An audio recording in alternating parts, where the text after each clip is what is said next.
Hey, what up, everybody? This is Stevie Breach coming to you. We're watching the third match of the Brock versus Taker series.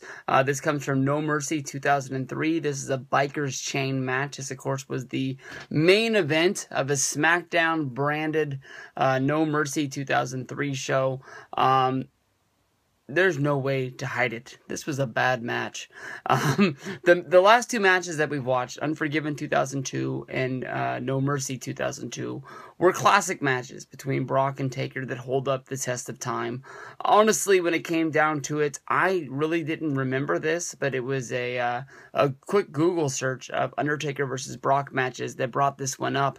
I didn't really know that they fought in 2003, but of course, once I started thinking about it, this is the match that was built up by the fact of Paul Heyman saying that he had information about Undertaker cheating on Sarah Undertaker at the time, and this is when Undertaker, of course, had the quote, "You're a lying bitch." I don't remember a lot about this storyline. I just remember it happening. I think that they basically killed this storyline off without really going any more with it. I think that they just saw that the fans weren't with it after 1 week and just killed the angle off instead of just sort of doing the Claire Lynch angle with TNA, just making it last for forever and ever. But basically, if you're going to do what I'm doing and you're going to watch the Taker versus Brock matches, unless you really have a spare 30 minutes, you don't need to watch this match. This match is bad from beginning to end.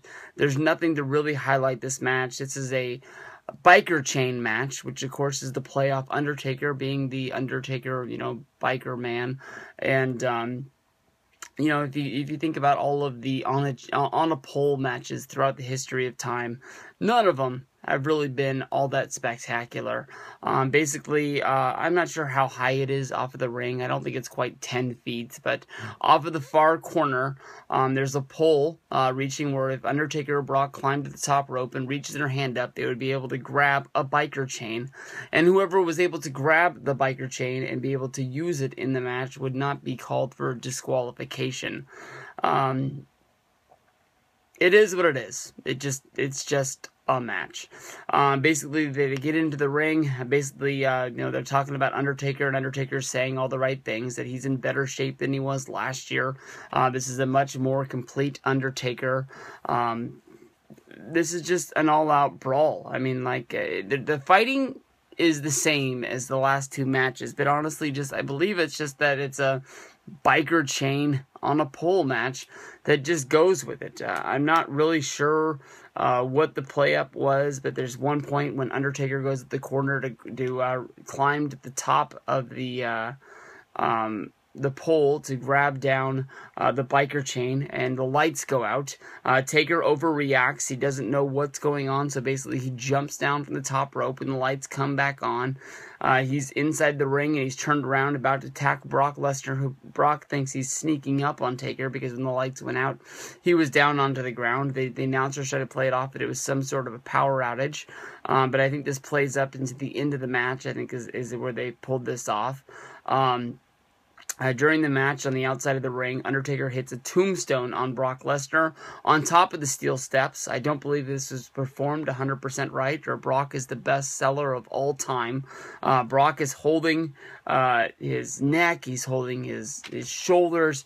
You can tell that he got fucked up, and probably took the whole brute force of Taker's tombstone on those top of those steel steps. It's surprised that Brock didn't break his neck, because he is overreacting if he didn't.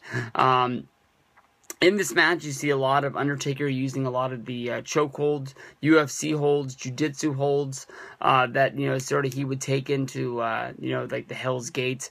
With 2010, 2011, he was really getting that over, but you can tell that he's really starting to use them. At one point, Taker is trying to climb up and grab the pole, or grab the chain off the pole, and Brock comes to attack, and Taker sort of falls down but holds Brock's arm, and he locks it into a triangle choke, as they call it. And there's another time when Taker has him down on the ground, and he's got him held into what would become the Hell's Gate.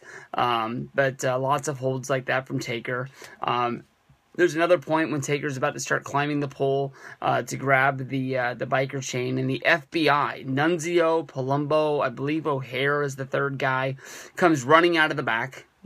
No real reason that's explained why it is, but I did some looking at the card, and basically what I think is happening is basically during this show, Vince McMahon fought his daughter Stephanie McMahon in a match where that if Stephanie lost, she would be stripped of her power of SmackDown's general manager.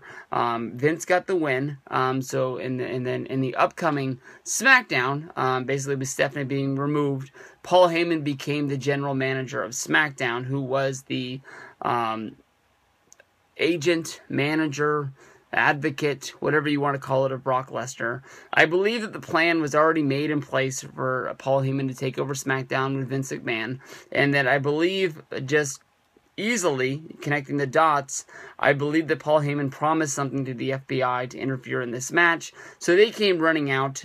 Taker fights off the guys. There's the spot where he does the suicide dive out of the ring on top of the FBI. During this, Nunzio believes he's got an advantage because Taker's laid out on the outside after they're doing the dive. He starts doing the little kid climbing the pole. He's trying to get all the way up to grab the biker's chain. Taker comes over to knock off Nunzio. He's able to grab the chain and physically have hold of it. At this point, Vince McMahon comes out from underneath the ring, jumps up, distracts Taker enough that Taker drops the chain inside of the ring. Taker's focused on Vince. Taker turns around and Brock nails him with the chain to get the 1, 2, 3. Nothing much out of this match. I know that this leads to going to SmackDown, where basically Paul Heyman puts Undertaker in the main event of SmackDown, basically saying that if he's able to win his match, he will be able to pick a match against any opponent of his choice, but he ends up having to go up against Big Show and Brock Lesnar in a handicap match. Of course, Taker's able to get the win. From here, he says that he wants to get a match with Vince McMahon at the next pay-per-view, where it's going to be a Buried Alive match. And during that match, of course, this is the build-up to WrestleMania 20. Kane comes down to fight off his brother, puts him into the I guess you can say the grave, buries him with the dirt, and we have Undertaker returning as the dead man at WrestleMania 20. So that's where that leads for all the way from Taker versus Brock. Not a good match. I highly, highly tell you, do not watch this one.